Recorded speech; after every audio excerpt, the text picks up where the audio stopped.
Welcome to the second series of Future Imperfect. We've made some subtle changes to the format, but have even more exciting, knowledgeable guests lined up. You might recognise our first guest.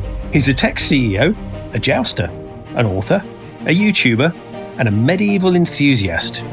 Me! Our producer Natt decided that the one person we hadn't heard much from in the podcast was me.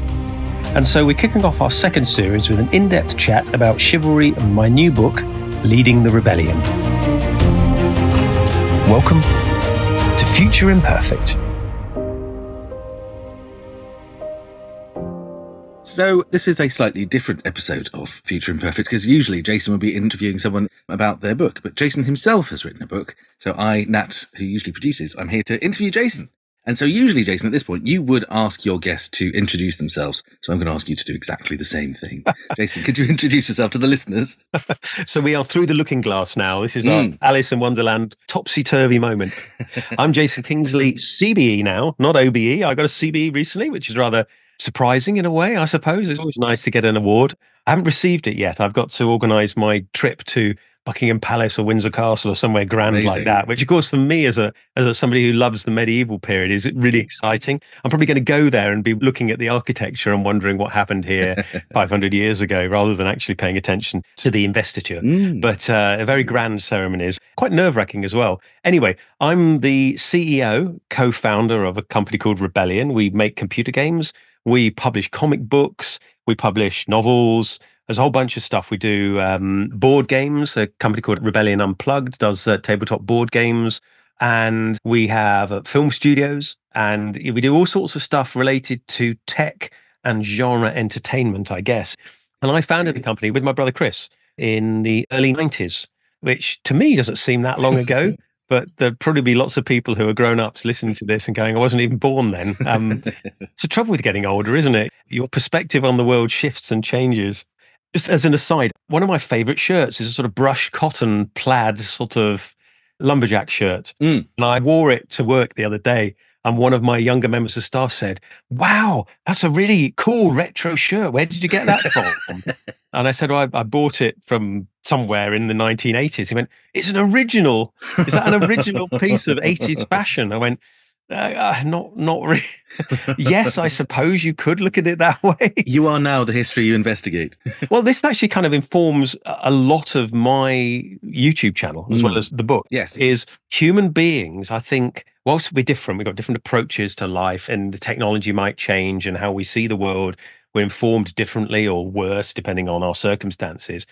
We're still at heart human beings and we still have the same wants and desires and needs, but almost all of us want to live a kind of fairly safe, peaceful life, have decent food, be surrounded by friends and family and kind of enjoy ourselves and not get caught up in world-shaking events. And one of the problems with history is we often study the world-shaking events, the great wars. Yeah. And sometimes when you stand back from that a little bit and you look and you go, actually, that would be a really horrible time to be alive in particular, because there were ruddy armies going backwards and forwards across the landscape. And dentistry was terrible. Yeah, well, that's true. Yeah. Personal hygiene was variable. One of the other things is I like myth busting a bit as well. Is it describe me as an iconoclast? Is that what being an iconoclast is? And the idea that that's received wisdom, is that true? Sometimes it is. Sometimes it's slightly embroidered and sometimes it's just downright false. Yeah. And this book is about how, well, really the book came about because people had asked me, how on earth have you got into this medieval stuff and why do you have real war horses? Yeah. I have real horses. I train them myself. I breed horses here. I train them. I get them used to galloping past targets and striking with swords. I've got real swords and these are sharp. Some of them are sharp. Some of them are training swords and they're blunt, but they're real weapons. And I've got my own proper armor based on museum pieces built for me by very skilled craftspeople around the world. And for me, it's a little bit time travel as well, because if you are wearing armor and sitting on a horse riding through the landscape, you are experiencing pretty much identical physical experience to the medieval knight. Yeah, the physical experience of history can be really important. And I think that's why even if you go to a ruined castle or a ruined anything, if you find a piece of ancient masonry and touch it, knowing the person who put it there to build it was touching it 1,000 years ago, if you go at the London Wall, Yes. there's something quite profound about that going, the person who put this here, their experience of life was entirely different to mine, but they were still looking at basically that view. That river's in the same place, that hill's in the same place. Yes. That skyscraper wasn't there. Yeah. But that's lovely. I remember I went to Oxford and I used to drive backwards and forwards from Leicestershire, where I grew up, to go down to college. And I had a little lime green Mini, old style Mini. It was a good car because it got me from A to B, but you wouldn't describe it as a high quality or expensive or luxurious car. It was very noisy. And I used to drive along the Fosse Way. So this was before the big motorway called the M40 was built, which is where you would probably either the M1 or the M40 you would now drive down to get from Leicester to Oxford as quickly as possible. Yeah. Back in those days, you sort of zigzagged through the A roads, and on a lovely summer's day, window open, no air conditioning, of course. It's a Mini. You have the vents open if you were lucky. And I drive along a part of the Fosse Way. And of course, the Fosse Way is a major Roman road. And I remember driving along there thinking, roughly 2,000 years ago, there was a Roman walking along here in exactly the same space. And I wonder if he was thinking, oh, I wonder what was here 2,000 years ago. And then I thought, what if he was thinking, I wonder what's going to be here in 2,000 years? And there's me driving past the very spot. In a lime green Mini. Yeah, in my lime green Mini on the way to Oxford, totally understanding it, but loving history, thinking, I wonder if there was a Roman legionary ever thinking about what's going to be here in 2,000 years. Because, of course, the Roman Empire was massive, and I don't think anybody ever thinks empires fall. And from history, we know they all do. Yes. It is inevitable. They can sometimes transform. Yeah. I had a wonderful argument with somebody about whether the Byzantine Empire was actually the Roman Empire in all but name. Oh, well, they thought they were, didn't they? And there was continuity as well. The Eastern Roman Empire, there's a split, wasn't there? It's not my area of study, but it was an East and West, and the Western sort of one more or less collapsed. Yes. And then the Eastern one kind of kept going and transmogrified into the Byzantine Empire a bit. Yeah. Probably a few experts screaming at me going, it's not as simple as that. It never is. Actually, leading on from that, I don't know if you remember, when we were talking about doing this podcast a few years ago, we discussed calling it Renaissance Man because of the sort of breadth of your interests and the fact that you've got a scientific background, you've got technical knowledge, creative. I was wondering, what do you think the importance is of generalists in the world, as opposed to, the people who might be shouting at the experts and specialists, but what's the value in generalism, in sort of having a broad perspective rather than a narrow one? I think it's a little bit like when you're fighting in combat, when you're jousting, you wear a helmet that restricts your vision, and you get very, very literally and metaphorically focused on your lance and where it's going to hit. Even to the point for me where I don't notice the other person's lance coming towards my head. And you think you would notice that and be more focused on that. But there's not a lot you can do about it. You can't dodge. There's no defense. You've got trust in your equipment, your medieval armor made of steel.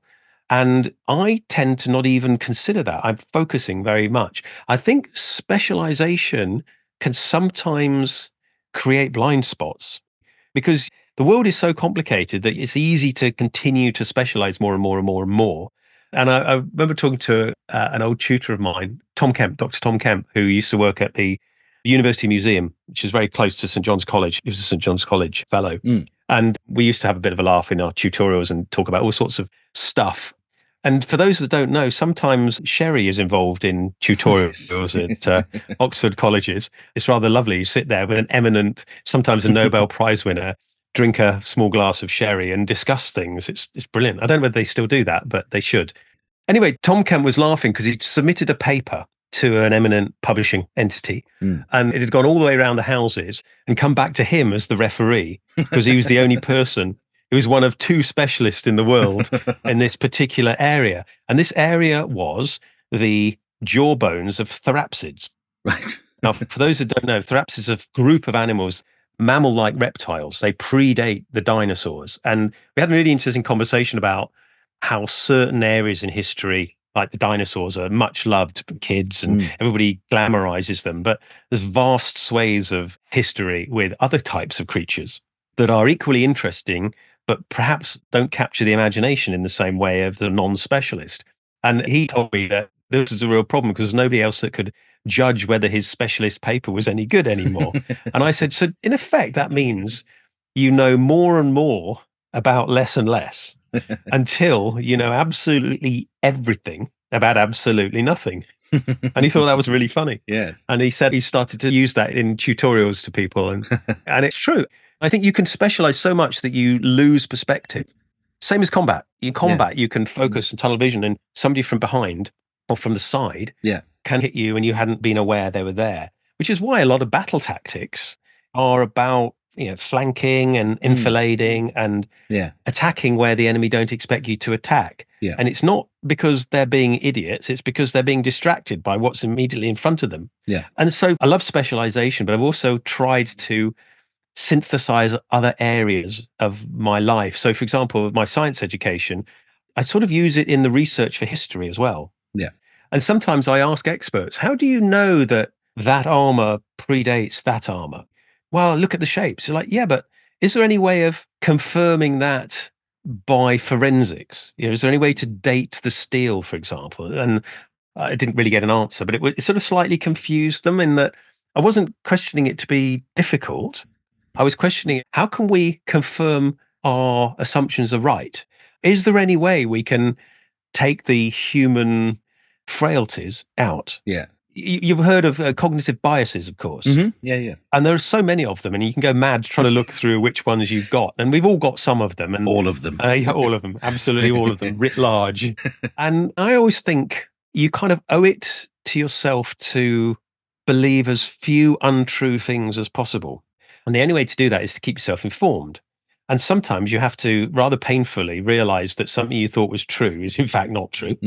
And that is quite a kind of impact on your ego sometimes, because you've probably had conversations and very strongly said X or Y, and then you're thinking, oops, I now have to say I don't actually think that's true. But I think that's what science does, as opposed to any form of dogma, which is it has the ego to go, yikes, I think we were probably wrong about that. So we've got to correct it. I mean, it sounds to me like that approach is something that is not necessarily less common now, but is probably more needed now than ever, certainly in an age of social media, where people are defending positions not because they've thought them through or they've got evidence for them or they make sense, but because they become invested in the argument they're having online with someone. So it's all driven by ego rather than any sort of information. Yeah. How do you think we can foster that approach in more arguments that people have or more discussions people have? Whenever I'm having an argument online, I try not to have too many because they're too stressful sometimes. And quite frankly, sometimes you can be talking with somebody who's a paid antagonist. There are people out there, possibly some listening to this, who are paid to sow dissent. We've all come across them. Some of them are obvious. Some of them are a bit more professional about it. And their job seems to just upset people. Their job seems to be to try to upset people, whatever it means. And of course, it's a way of damaging your opposition. It's a way of upsetting their internal cohesion and causing people to be angry. And angry people, you cause splits and divisions, and ultimately things like civil wars can come as a result of all sorts of splits in opinions. So I try to ask questions in a constructive way. Just recently, somebody talked about, we were talking about the very tragic story of slavery. And I did a video on my Modern History TV YouTube channel about, did medieval peasants consider themselves to be slaves? And I think the evidence is they definitely didn't, because they had rights. However, some aspects of their life we would probably think of as adjacent, if not identical, to slavery. Right, yeah. They could be bought and sold because they were attached to land that could be bought and sold. So there were serfs. Now, their rights went with that sale. So they didn't lose their rights. And I compared the idea of somebody speculating in property that's occupied to that. They said, you can't compare modern tenants with peasants. They're totally different. I went, yeah, but I wasn't saying they were treated the same way or they're treated like slaves. But in our modern society, we have a system where you can buy and sell a property, and the tenants are part of that because that's income that you're going to generate from those people. But those people have rights. You can't throw them out. The fact they're paying you rent and that they have the right to stay there is their right, but they're still being bought and sold by somebody who's speculating in the property. And somebody got really upset with me and said, you can't compare the two. And I said, I think you can, in fact.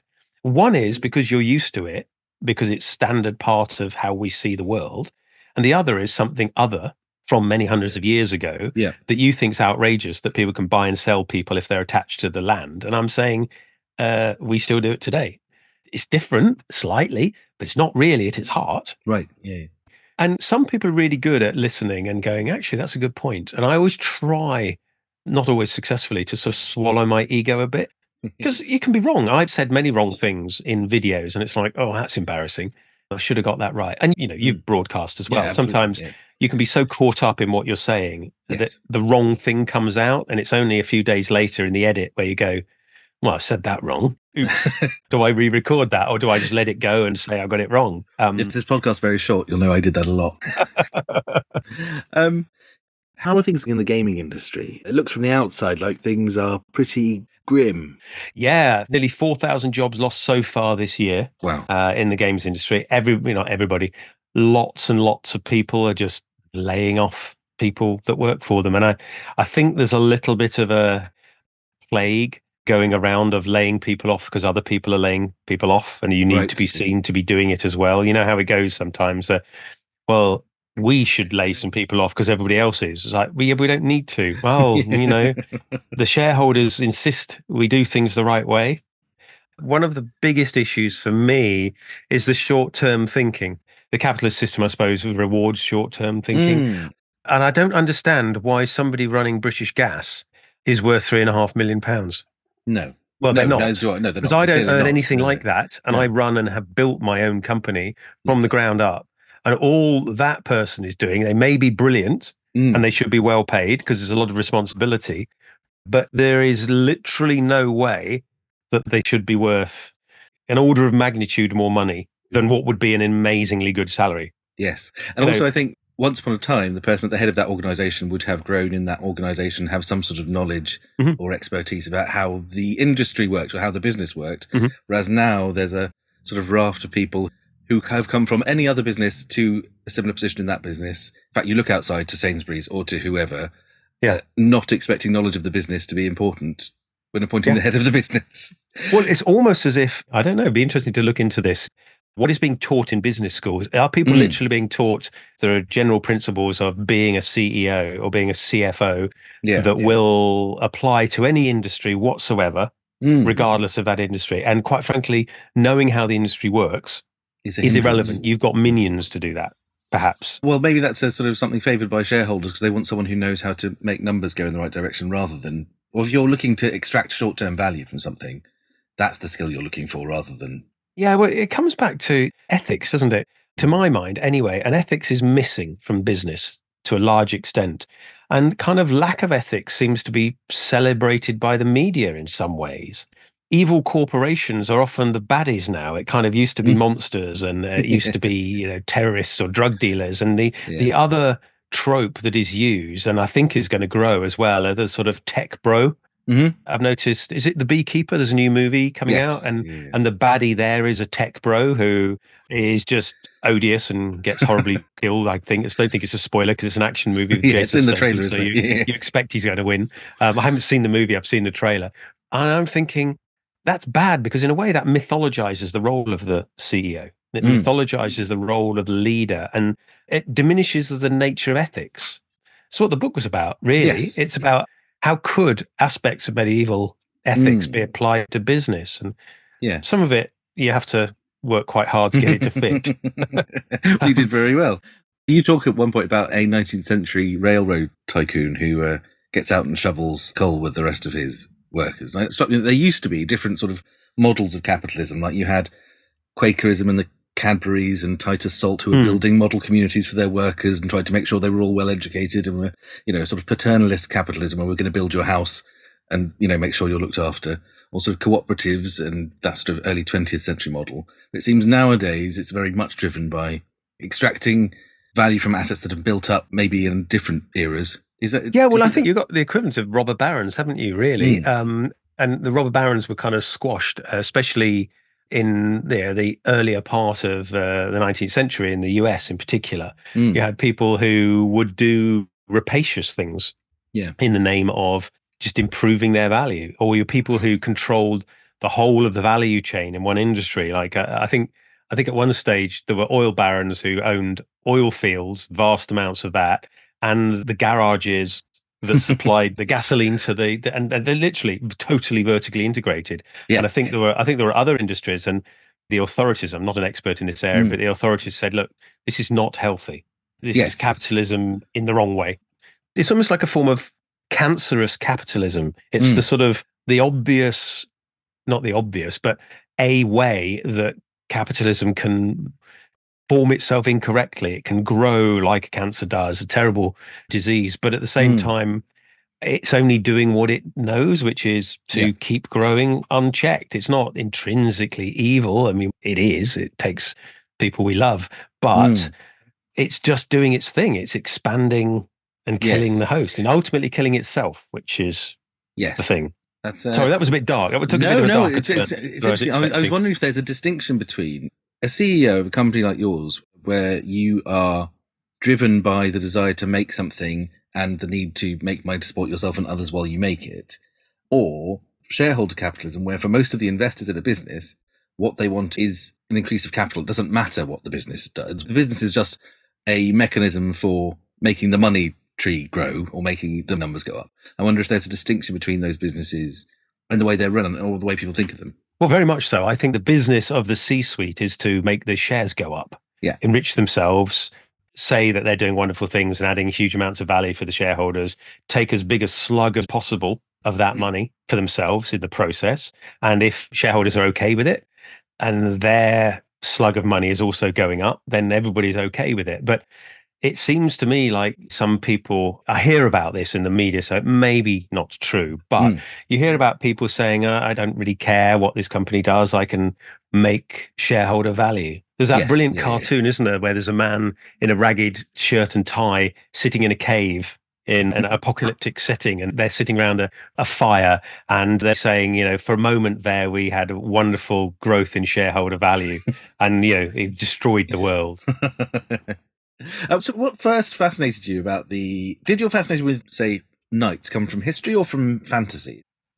My love of horses is probably where it began. Okay. I think I've always been interested in knights in armor as sort of like a lot of children are, you know, like dinosaurs, but I never got out of that phase. I've always been fascinated by knights. In particular, you're right, because of fantasy, because of Lord of the Rings and because of King Arthur's tales and sort of tales of daring do. And I love the idea of dragons and unicorns existing. And I wish they did. It would be brilliant. But yeah, they can exist in our minds.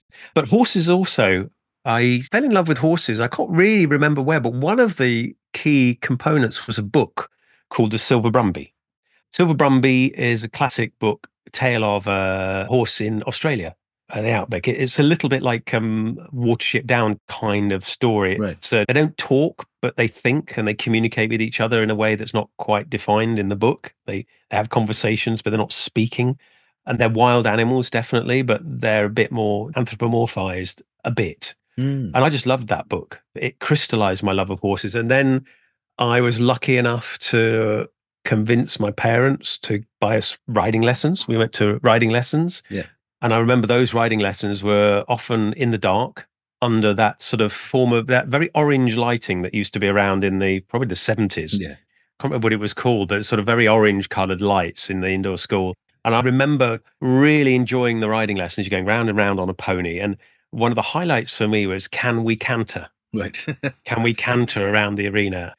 And then you go back home and you'd wait for the next week or whenever the next lesson was. So I remember traipsing across mud into this orange lit arena to ride the pony. I don't remember their names. I don't remember what they looked like. They're probably different ponies each time. But that was quite a formative experience for me. And I managed to persuade my parents to convert the lawn, the garden, into a small paddock, and managed to get a pony. The first pony I had was called Mr. Snuff. Right. Which I always thought when I was a bit older was a brilliant name for an assassin. And it turns out that this particular pony was pretty much a pony assassin. Oh, no. I fell off it as much as I rode it, but I loved it very much. He was what's called a strawberry roan, which is a kind of dappled color. It's a sort of red, brown, very dappley color. And he taught me to ride, but he also taught me to fall off a lot. And for some reason, it never particularly frightened me either. I think when you're young, you can bounce. Yeah. And in those days, I was probably close to the ground, and so was the pony. But Mr. Snuff was the first one. And then the next pony that came along was called Silver Arrow. Smoky Joe, Silver Arrow, and started to do competitions on him, riding competitions, show jumping, local show jumping, and then went on from there to compete at international level with show jumping and dressage when I went to university. Yeah. Because at the same time I was doing the horse things, I was also still getting involved in role-playing games and fantasy games like Tunnels and Trolls and Dungeons and Dragons and Rune Quest, a little bit of Traveller, and I was DMing and refereeing games for other people, making them up for other people. Horses were still there as well. And I kind of kept them going along with the academic side of it as well. I just followed an academic route, went to Oxford to do a zoology degree, got my zoology degree, but had kept on doing the horse things, kept on doing the fantasy role-playing games and playing games in general, which is probably where the computer game stuff comes from originally. There was never a moment where I went, I want to do this. It just seemed to be the thing I wanted to do. And so the book, let's talk a bit about the book. So what was the impetus for writing the book? Is it a memoir? Is it a self-help book? Is it a business book? Well, it sits uncomfortably across all of those, actually. It's a semi-autobiography in that it's got elements of autobiography in it. It's got some stories from the past, from my past, and how it relates to elements of the knightly code. I mean, but again, we were talking a little bit about narrow focus and things, but the problem is it was a great idea. I thought, I'd like to write a book. It'll be a bit business and a bit historical. That sounds like a good idea. Little did I know that was quite complicated. And I'll base it on the knightly virtues because that'll give me a structure for the book. And then I started to study the knightly virtues. And the more I studied them, the more I realized that it was disappearing like the mist.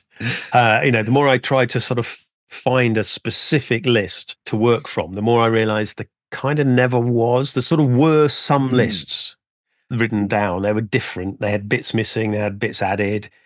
There was this notion that chivalry was this thing that was important historically. Exactly what was chivalric was up for a wide interpretation by different cultures. But there seemed to be this sort of shared belief that chivalry was important. And then you go, well, what do you mean by that? And you go, shut up, don't ask. But definitely chivalry is important. And so that was the interesting one. And then stumbling across words like sagacity. You must be sagacious.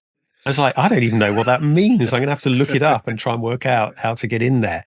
And of course, a lot of chivalry is overlain with religious connotations. Now, arguably, historically, chivalry was outside the religious, but it sort of got co-opted, like good ideas often do. It got co-opted and sort of bound into religious components as well in all sorts of different ways in different cultures.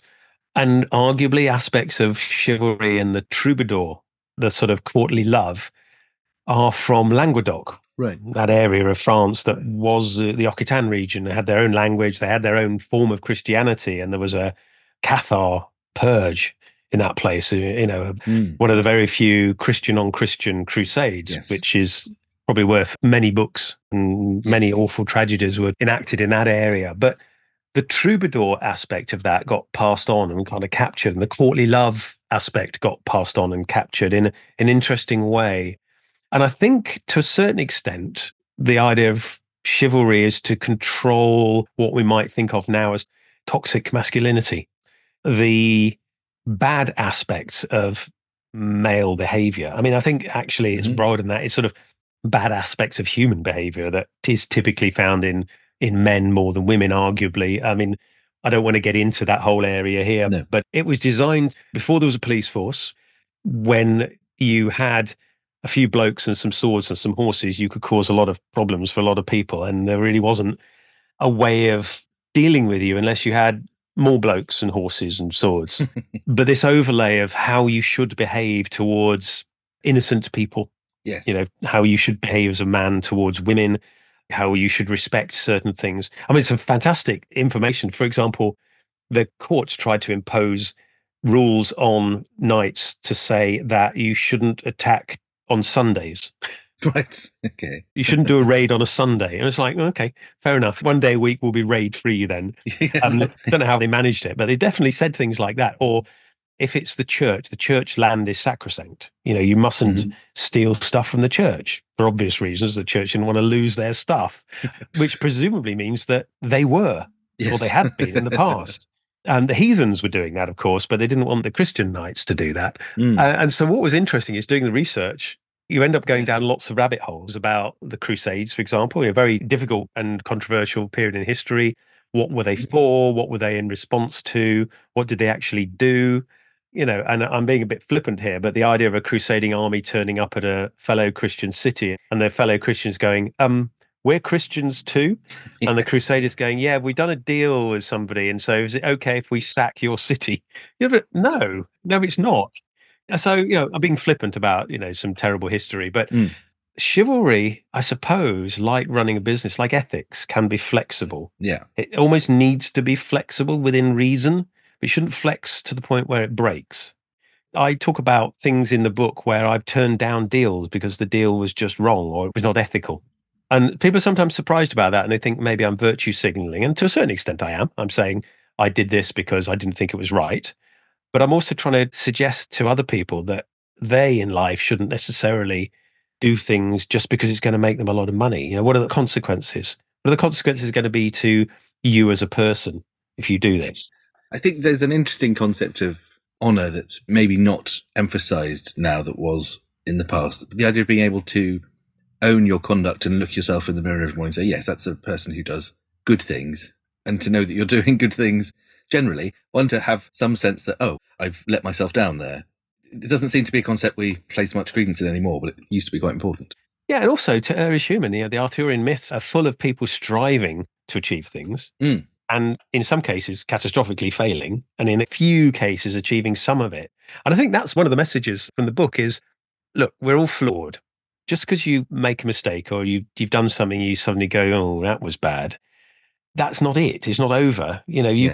can make amends in a way. You can try not to do that bad thing again, whatever that bad thing might be. And we're not necessarily talking about failing to find the Holy Grail here. We're just talking about things in your personal life in general. A lot of people in the new year try to get fit and healthy, or people trying to give up smoking or eat better food or see their friends more. And those are laudable ambitions. And if you fail, it doesn't mean it's over. It's sort of the journey, the realization you're trying and try to improve and try to get better every time.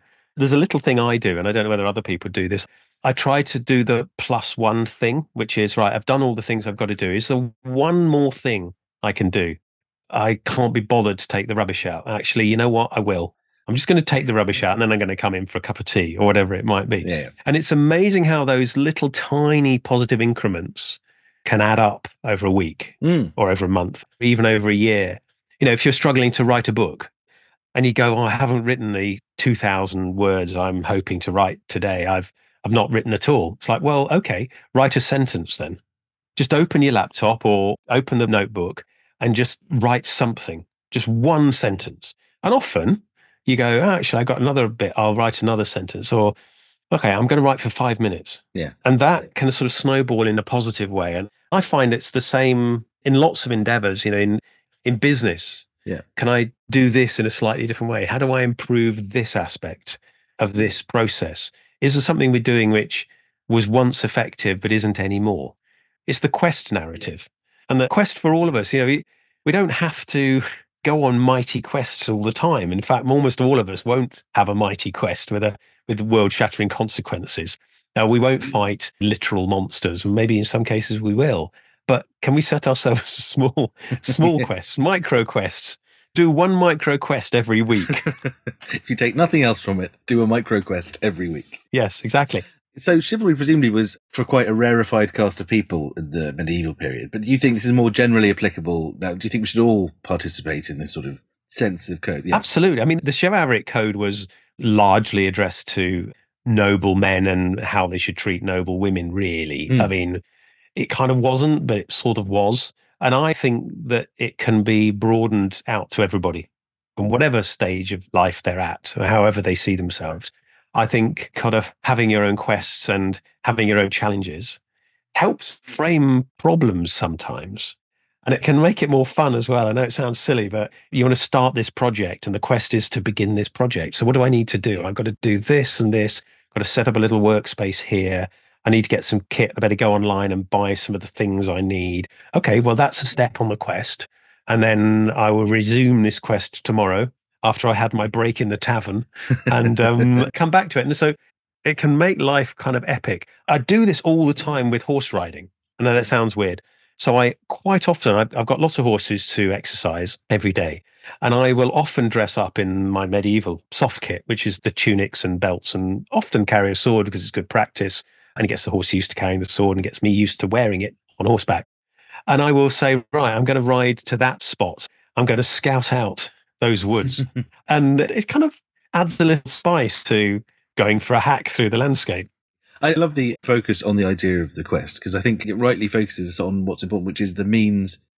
I get quite annoyed by people who say the ends justifies the means, because to me, you're not in control of the ends. I know I can do the right thing. I don't know what the end result's going to be, but the only thing in my control is the means and the process being important. Yeah. For me, often the journey to the end point is the actual thing. When you look back at it, that's the most important thing. Actually achieving something, getting that pay rise or whatever it might be, or getting a bit fitter, or running a half marathon or whatever. Yes, great. You feel satisfied. But in fact, if you look at the value to you as a person, the decision to have that quest, the decision to go on that journey was actually the life-changing thing. And the end goal, it kind of gives you an objective, it gives you a target, and you can feel right about it. But let's face it, most of us, if we are lucky enough to achieve our quest, we go, right, what's next? Yeah. We very rarely sit back and go, fine, I'm done then. You go, okay, great, I've written that book and it's been published and it's been moderately successful. I better write another one then, hadn't I? I mean, it's same for you. Yeah. You do stand-up, don't you? Yes, I have done in the past, yeah. So when you're doing that, you put together a performance, sketches or whatever it might be. You present them, which I think takes incredible courage, to be honest. I can't think of anything worse than, well, I can think of lots of things worse than doing stand-up. I mean, there are lots of things that are a lot worse. It's a stupid manner of speech, that, isn't it? Because quite frankly, getting poked in the eye with a sword is a lot worse than standing up on stage. I would imagine. But I guess you deliver a set and it's gone well, everybody's laughed, and you go, yay, I've done that. And then you leave the stage and you go, but how can I improve it? What didn't work and what did? Is that right? Is that Yes, oh, absolutely. And is there a mechanism behind it? there is, well, I mean, what I tend to do now is record it and then listen back, and you can tell exactly what didn't land and feel horrified in the privacy of your own home and on your own time.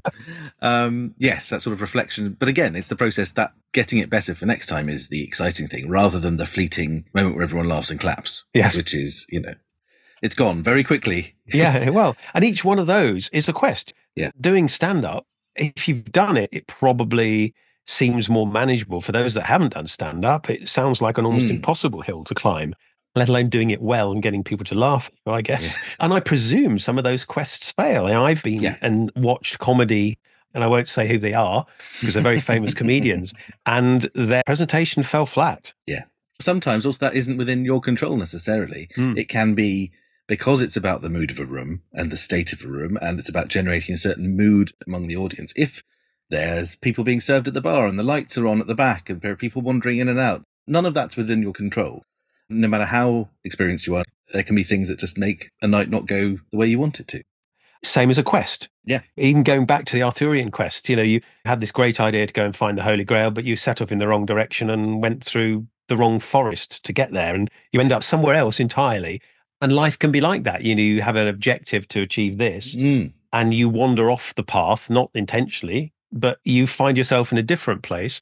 Some people might say, well, it was meant to be. I'm a great believer in that. But you might go, actually, this has worked out quite nicely. I'm now living in this part of the country. I'm living in this country, or I've got this different job, and I didn't know I'd like it, but I actually do like it. And I like my co-workers, and I'm much happier now. So I'm a great believer in just trying these things out sometimes, having a go. And one of the confusing things for many people is when they encounter me through the games industry, and I'm fairly well known in the games industry, and Rebellion's quite a big, successful company now, which is great. And then some people come across me through this podcast, which is cool. And other people come across me through the YouTube channel. And I've had people stare at me and go, oh my God, you're the same person. I thought you were different people. And that's like, no, I'm definitely me. You've just encountered me through different areas. There's sort of a parasocial, I think the term is parasocial relationship. When you do forms of media like podcasts, or when you do a YouTube channel, lots of people know you through quite a large body of work sometimes. I mean, there's dozens of hours of me chit-chatting about medieval toilets, or what peasants thought of themselves, or how to use a lance from horseback, or whatever it might be, or The latest one's about the difference between an inn, a tavern, and an alehouse, or Oh, wow. did medieval fast food exist? And the answer is yes, it did. Food courts existed in the medieval period. And I just don't like the idea of just doing one thing with my life if I possibly can avoid it. I was actually once told by a careers advisor that I was a dilettante. Is that how you pronounce the word? Dilettante. Yes, and that I should concentrate on doing one thing and doing one thing well. And I don't think that's necessarily bad advice, but it didn't work for me. And I like the idea of trying to do multiple things well. I don't want to restrict myself just to one thing. That's probably a rather nice story. Given we started with Renaissance men, it's stopping on doing almost everything you put your hand to very well indeed. Thank you, Jason. My pleasure. Thank you for allowing me to talk, because normally when I'm doing podcasts, I'm having to hold back because I want my guests to be chatting the most. So yes, I've probably spoken more on this podcast than I have on many others. Well, it's been fascinating. And the book is excellent. I really enjoyed it. And it's called Leading the Rebellion, Questing to Succeed in Life and Work. It's available at all places where you can buy books. If you do read a book, and this is one of the things I would say to everybody, if you do read a book, not just mine, but if you read anybody's book, if you could take a moment just to put a review down, even if it's, I liked this book, full stop. Yeah. And 4 stars or 5 stars or 3 stars, whatever you think is reasonable, that helps our algorithmic overlords to decide what favors to dispose on the mortals who live under these algorithms. So I think all of us, a little thing we can do as readers, even if we're potential writers as well. I'm guilty of this. I should do it more, but spend a moment and drop a review somewhere, usually on Amazon or Goodreads or whatever it might be. But it really helps everybody. And it's also really nice to have people go, I enjoyed this book. Yes. That's quite nice. It's always nice to get a good review. Brilliant. Well, thank you very much, Jason. And that was a rather different Future Imperfect.